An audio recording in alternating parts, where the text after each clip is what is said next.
Cleveland police officer observed two unidentified men on a street corner in his beat.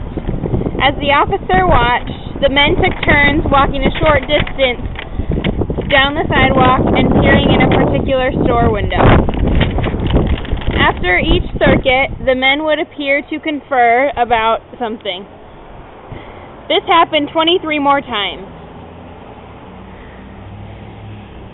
McFadden watched as the men were briefly joined by a third party who left quickly.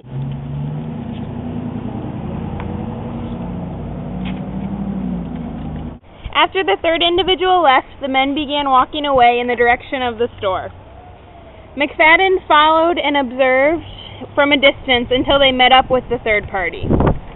McFadden then approached the group, identified himself as a police, and asked the men's names.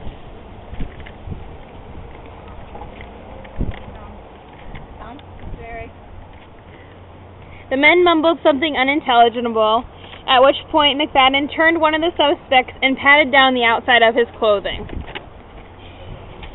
In the process, the officer found a gun in the pocket of the suspect's jacket.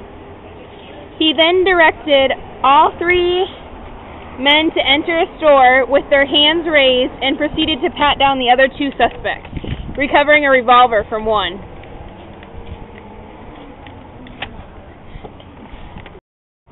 McFadden recovered a revolver from one.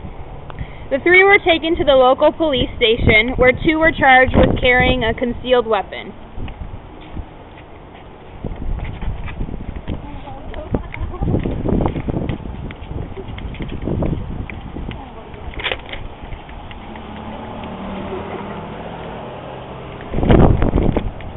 This is the court case, Terry versus Ohio.